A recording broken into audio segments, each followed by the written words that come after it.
Nongeye kubasuhuza mbaye ikaze mwese mu izina ry'umwami wacu Yesu Kristo. Mwarakoze gukurikirana YouTube channel yacu. Ndashimira buri muntu wese ujya ukurikirana ibiganiro byacu, ugerageza gukurikirana ijambo ry'Imana. Yesu abahe umugisha mwese. Uyu munsi rero ntago ari byo bubwirize, ahubwo mbararikiye gukurikirana ijambo ry'Imana. Hari umukozi w'Imana twatumiye ugiye kubigisha, ugiye kuganira namwe, Bishop Steven RWAKA, nkuko nari nabibasezeranyije.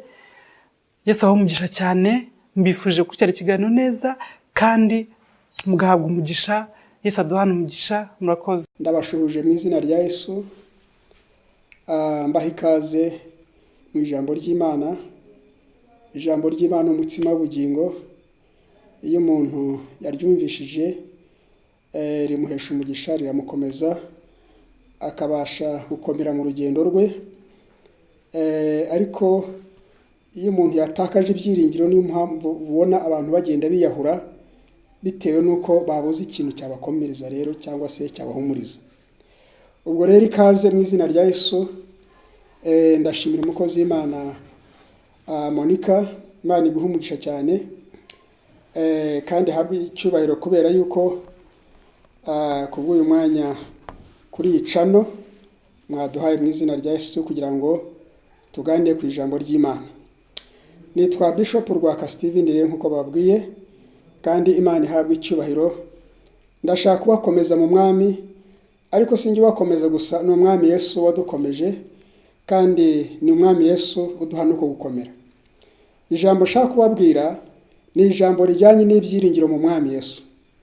Ibyiringiro mu mwami Yesu. Waba ufite ibyiringiro cyangwa se waba waratakaje ibyiringiro?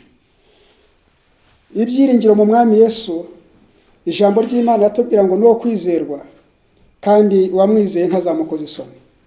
Niba hariho ukuri cyangwa se niba hariho ukuri kubaho cyangwa wigeze kubana n'umuntu ukagendera n'umuntu ukamubonaho ukuri, umenye nuko nguwo ukuri kwe kuri hasi kwa Yesu. Yesu ni ufite ukuri. Niyo mpamvu amagambo yose ari ukuri. Niyo mpamvu rero tugiye kumva ijambo ry'Imana, ibyiringiro mu mwami Yesu. Muri Kristo Yesu harimo ibyiringiro. Muri Kristo Yesu hari ubutabazi. Muri Kristo Yesu hari ugucungurwa. Muri Kristo Yesu harimo ibyiringiro byose umwana w'umuntu akeneye kugira cyangwa se akeneye kubona, nkuko Yesu yavuze ati nkuko data Yesu umwana we Emmanuel, Imana abantu bayo. Rero ndagusabye kujya gukurikiranira ijambo. Yesu niwe byiringiro byacu. Nagira ngo dusome ijambo ry'Imana riri hano, ni muri Zakariya igice cya 2 umuhere ku murongo wa 1. Ariko abandi izindi Bible ishobora kuyisanga muri Zakariya igice cya 2 umurongo wa 18 ugakomeza aho ngaho.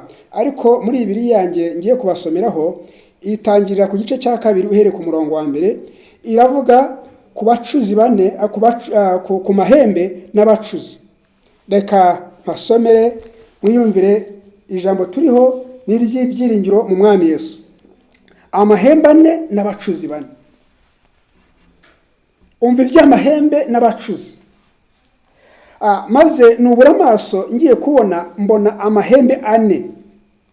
Maze mbaza marayika twavuganaga nti, bariya ni iki? Aransubiza ati, biriya niyo mahembe yatatanije Abayuda n'Abayisiraheli n'Abayerusalemu. Urabyumva? Na mahembe yatatanije Abayisiraheli, bananiye, ntibagize nta settlement babonye. Yarabatatanyije. Icyo bashaka gufata cyose ntago cyafatikaga. Amahembe yaragakoze. Amahembe yaragakoze mu muryango wawe. Amahembe yaragakoze mu kazi kawe. Amahembe yaragakoze na nubu aracyagakora. Ni coronavirus na amahembe.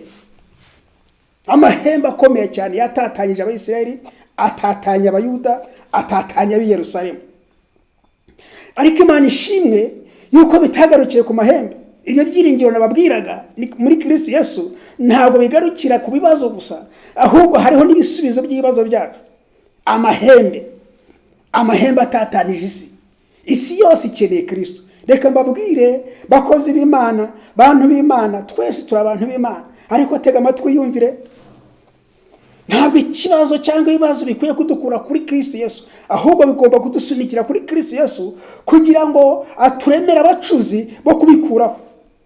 Niyo mpamvu Kristo ari we byiringiro by'abamwizera. Niyo mpamvu Kristo ahinduka ibyiringiro by'abantu yaremye. Niyo mpamvu Kristo imbere y'ibintu byose birashoboka. Iyumvire umurongo wa 3. Uwiteka anyereka abacuzi bane. Imana ishimwe yuko bitagarukiye ku mahembe gusa. Imana ishimwe yuko haje kubona n'abandi, haje kuboneka n'abacuzi. Ndamubaza nti bariya bazanywe n'iki? Bariya bazanywe n'iki? Aransubiza ati uziko ayo mahembe ariyo yatatanyije abayuda, ntihagira uwegura umutwe. Urabyumva? Yatatanyije abisirayeli, ntihagira n'umwe wegura umutwe. None rero bariya bazanywe no kuyirukana ngo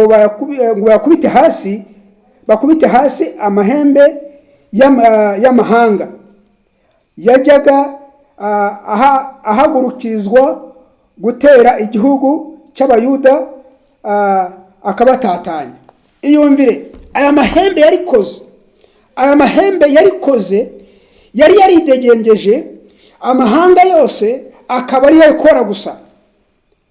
Mbese mu mani makeya yasaga nkaho ari yo gukora gusa, ibibazo gusa, abadayimoni gusa, abacwezi gusa, abapfumu gusa, ibya mbese byari byarakandagiwemo n'amahembe gusa.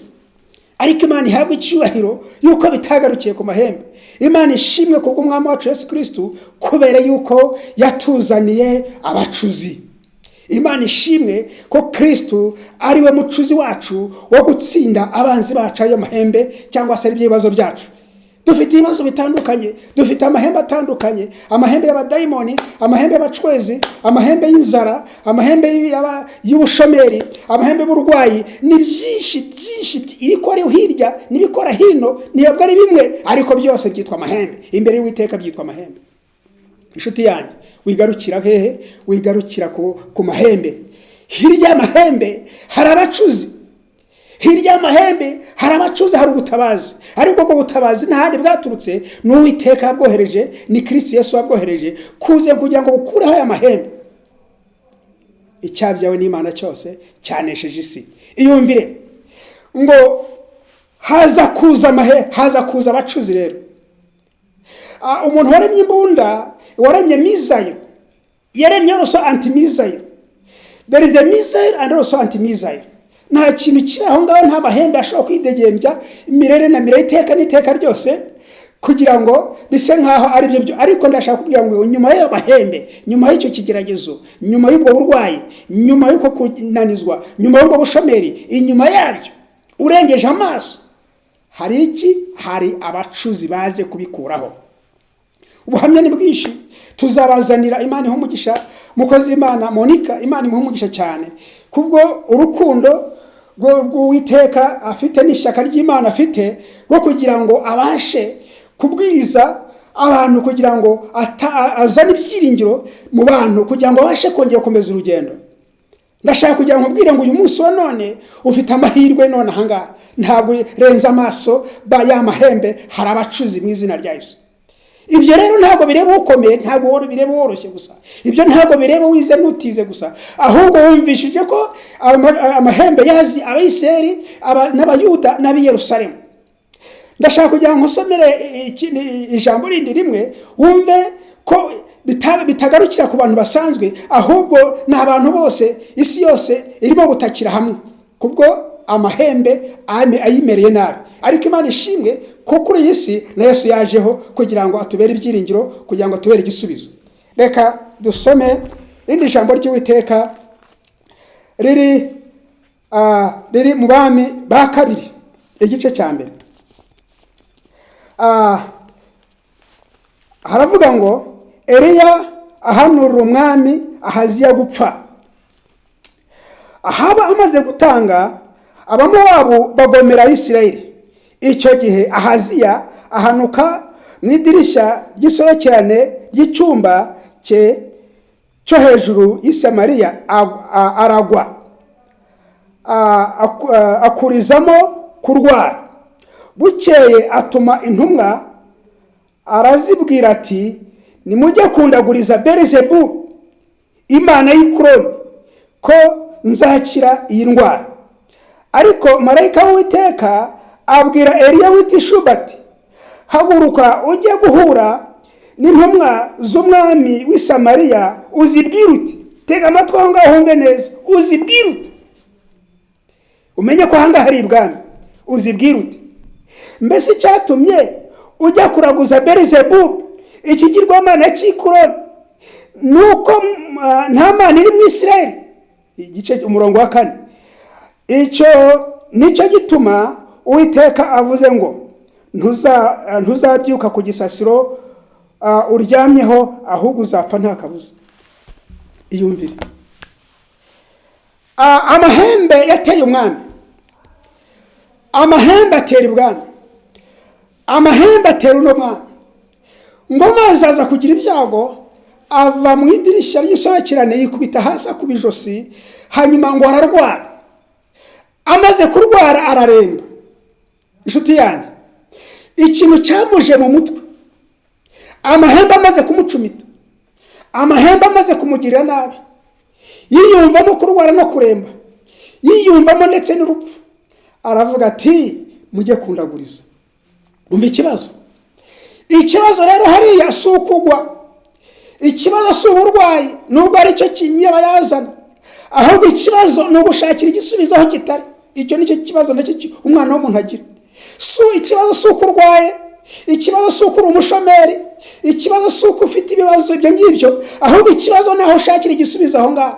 Amahembe akomereye nabi, amahembe amereye isi nabi, korona yateyemo nayo yacumise, amahembe ameze nabi cyane. Igisubizo urashaka kujya kuraguza nawe, igisubizo urashaka kujya guterekera, igisubizo urashaka kujya mu bacwezi, igisubizo urashaka kujya mu badayimoni, igisubizo urashaka kujya mu barangi. Ni hehe ushaka kubona igisubizo?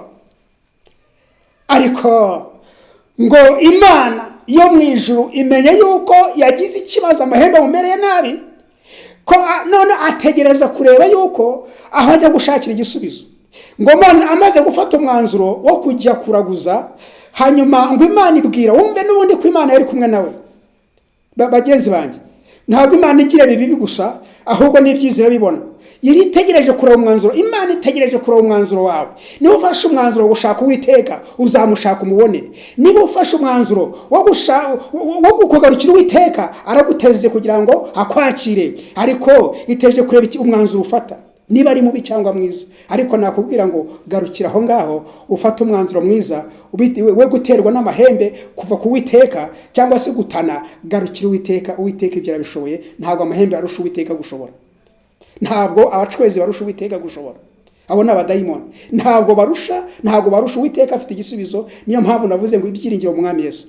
Hanyuma ngo ahagurutsa nawe abwira umugaragu ati, hute none aha ngaha, genda ubwire umwuka wera, abwira ati, none hatebuka ugende uhure n'abagaragu b'umwami, ubabwire uti, niki cyaguteye? Ese none amahembe niyo yabiteye? Ese ni ubukene nibwo bwabiteye kujya kuraguza, kujya kwicuruza, kujya gusambana, kujya kwiba, kujya kwica, kujya kuryamira inzira kugira ngo ubuze umutekano mu gihugu? Niki cyaguteye gukora ibyo ngibyo? Ni amahembe akomereye nabi. Inyuma y'ayo mahembe hari abacuzi. Imana yakuremeye bacuzi kugira ngo akuzanire igisubizo mu izina rya Yesu. Ariko nta wundi bikomokaho, ni Kristo Yesu n'ibyiringiro byacu. Hanyuma rero ko byagenze, agenda ahura nawe, aramubwira ati, niki cyateye umwami kujya na mahembe, niki cyatumye umwami ajya kuraguza ikigirwamana Beelzebuli, ikigirwamana cy'Ikuroni? Nuko mu Isirayeli nta mana. Nukuri aho Imana yashaka kumucaringa bivuga ngo, ese yagaruka ku Uwiteka, yabonaga Uwiteka adafite ububasha bwo kumukiza. Yumvaga Beelzebuli ariyo yakamukijije kurusha Imana ya Isirayeli. Imana ya Isirayeli, Imana yacu, Imana yaturokoye, Imana ari mu isi n'ijuru, ifite ububasha bwo gukora ibirenze iby'abana b'abantu bakora. Ijambo ry'Imana avuga ngo ibidashobokera abantu. nakubwiye ntangira nakubwiye ngo niba hari ibyo kwizerwa bihari ku isi hariho abantu bakwizerwa ariko Imana niyo kwizerwa kurushaho. Niba hari ukuri guhari ijambo ry'Imana ukuri kuzuye, niyo mpamvu Yesu avuga ati ninjye kuri ninjye nzira ninjye kuri ninjye bugingo. Reka rero nkubwire musubire kuri uyu mwami hanyuma wenda tugenda tugana ku musozo, ariko nkubwira ngo Yesu akubera ibyiringiro guhera uyu munsi, akubera ibyiringiro no utari wakaje kuri Yesu. Yesu umenye yuko ajya atanga abacuze kugira ngo bakurokore. Hanyuma rero dore ko byagenze, barakimiranye basubirayo. Hanyuma basubiyeyo umwami arababwira ati kuki mukimiranye, kuki mugarutse mutagiye kundaguriza? Baramusubiza bati twahuye n'umugabo aratubwira ngo ni kuki twagiye kukuraguriza Belizebuli ikigirwamana cy'ikoroni mu Isirayeli nta Mana iriho, ngo niyo mpamvu utazaba ku gisasiro uzapfa. Ati uwo muntu ameze ate?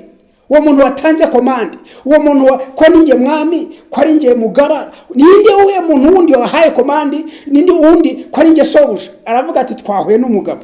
Ati uwo mugabo arasati ati umugabo ufite impembwe cyangwa se ufite ukenyeje umushumi w'umukoba. Aravuga ati ye ati uwo muntu Neriya witishube. Atuma rero kujya kumufata. Ajya kumufata ibyo ngibyo n'indi topic kandi ndende. Aravuga ati ngohereza ingabo komanda n'ingabo 50 kujya gufata Eliya. Agiye umwuka aravuga ati guma aho ngaho. Aramubwira atungutse aravuga ati ageze ati muntu w'Imana. Aravuga ati umwami aravuze ngo none haraka uze umwitabe. Undi aravuga ati niba ndi umuntu w'Imana umuruve mu ijuru gutwike n'ingabo zawe. Ako kanya umuruva mu ijuru amutwika n'ingabo ze. Haza undi umugaba wundi nawe mukuru umwami yohereje kuza kumufata. Hanyuma umwuka aravuga ati guma aho ngaho. Arangije ageze aho ngaho arongera amubwira ati muntu w'Imana umwami aravuze ngo manuka none aha ngaha kuko aragushaka uze umwitabe. Ati niba ndi umuntu w'Imana umuriro umanuke gutwike n'ingabo zawe. Niki cyari kigamijwe. Haza wa gatatu ayicishe bugufi, hanyuma umwuka wera amutwara avuga ati genda icyo ndakubwira icyo uza kumubwira. Hanyuma Eliya aragenda ahura n'umwami aramubwira ati dore icyo Uwiteka avuga. Aravuga ati niki cyatumye ujya kuraguza Belizebuli? Nanjye ndaka nkubaze niki kigutera kujya kuraguza? Niki kigutera kujya gusambana? Niki kigutera guca inyuma umugabo wawe? Niki nuko atagukoye? Niki kigutuma ujya guca inyuma umugore wawe wa mugabo we ukajya kumva abandi bagore mutasezeranye bandi? Niki gituma uca inyuma y'umugore wawe? Niki gituma amago asenyuka nkaho n'amahembe yagezemo? Ariko mu izina rya Yesu bantu b'Imana mureke dusenge, mureke duhamagara Uwiteka atwohereza abacuzi, kuko abacuzi barahari kandi umucuzi wacu mukuru ni Kristo Yesu. Niwe byiringiro byacu, niwe byiringiro by'abisi. Rero byashoje bite rero? Byashoje kubera yuko yafashe umwanzuro mubi, byatumye atanga ako kanya birarangiye. Bakozi b'Imana ndashaka kubabwira ngo wita umutwe kubera amahembe ni mabi cyane. Wita umutwe kubera ibibazo bihari. Wita umutwe kubera yuko ibintu byakomeye. Wita umutwe kubera iki? Inyuma yaho ngaho ngwino hamagara Uwiteka, ngwino ushaka Uwiteka kohereza abacuzi. Wihagarara ku mahembe gusa, wireba amahembe gusa, wireba ahubwo inyuma y'amahembe hari abacuzi baje kuyakuraho. Niyo mpamvu buriya reka mbaze nkubwire, buriya Goliyati ntaho yahuriye na Dawudi. Yarushaga Dawudi imbaraga, yamurushaga ibirwanisho, yamurushaga ibikoresho, yamurushaga everything, yamurushaga buri kimwe cyose. Ariko kubera yuko Dawudi yari yiringiye umucuzi, Dawudi yaringiye Uwiteka, niyo mpamvu yavuze ndaguteranye nkuteye Uwiteka Imana, kubera ko wasuzuguye ingabo z'Uwiteka, nkuteye mu izina ry'Uwiteka Imana yanjye. Kandi aramutsinda kubera ko yabonye umucuzi wo gutabara. Bavandimwe mutwumva nabashimiye cyane. So kwivuga ku mubyimba cyangwa iki, nanjye hariho amahembe ajya gucumita, nkajya mu masengesho, nkagenda nkarira Uwiteka kugira ngo nyoherereze abacuzi, kuko amahembe aracumita, amahembe araryana, amahembe amahembe y'ubushomeri babandi byandi bavuga amahembe. Ndashaka kugira ngo nkubwire ngo Uwiteka he gives the power to make wealth. Ndakubwiza ukuri hose Imana yagiye ikora abacuzi bo kuzana ibisubizo mu aspects z'ubuzima hose. Aho amahembe yabaturutse hose hari abacuzi. Imana iguhumugisha cyane kuba utega amatwi gutega ikiganiro kuri televiziyo. Imana iguhumugisha cyane kubera yuko ugarukiye Uwiteka. Nagira ngo uyu munsi wa none dusubirane ijambo ugarukira umwami Yesu. Uguti mwami Yesu nanjye narirwaniriye, nagiye kwa Belzebuli, nagiye mu barangi, narigurishije, nacinye umugabo, naciye umugore wanjye nyuma, ariko uyu munsi mpisemo kugarukira Yesu. Kuko uriya mwami wakoze amafuti yarabiziza agenda atyo, ariko njyewe kubera ubuntu bwawe ungiriye ngarukiye ahangaha mbivuyemo. Kuko kubikomeza si cyo gisubizo, ahubwo no kubigwamo, ahubwo ngarukiye Uwiteka kuko ubuntu Imana yangiriye no kumvira ijambo ryawe mu izina rya Kristo Yesu. Sura amagambo uti mwami Yesu, uyu munsi wa none kubwa amahembe yanyicaga bigatuma njya muri ziriya gahunda no gufata umwanzuro mubi, uyu munsi mpisemo kugarukira. Mbabarira unyuhereze abacuzi ntabarwe kugira ngo mbashe gukora iby'ubushake bwawe kandi mbashe kugira ihumure n'amahoro kubera yuko merewe nabi. Urakoze cyane kumbabariye, urakoze cyane ko tubabariye, urakoze cyane mu izina rya Kristo Yesu umucunguzi wacu, amen. Ndagushimiye cyane wowe utwumvishije, ndagushimiye cyane. Ndashaka kubwira ngo turi mu bwato bumwe, ndashaka kubwira ngo uhumure Yesu yaranesheje. Ndashaka kubwira ko Yesu ari we gisubizo kandi Yesu ari we byiringiro by'isi. Imana ibaho umugisha. Na koroni ngiyi yivuga hejuru, irivuga hirya no hino, iracura inkumi no hirya no hino, ariko ngihaye igihe gitoya izaba karaha kajya muri Kristo Yesu. Imana ibampera umugisha. Mwari kumwe na Bishop RWAKA Steven. Imana ibaho umugisha kandi iho umugisha Sister Monica. God bless you so much. Amen.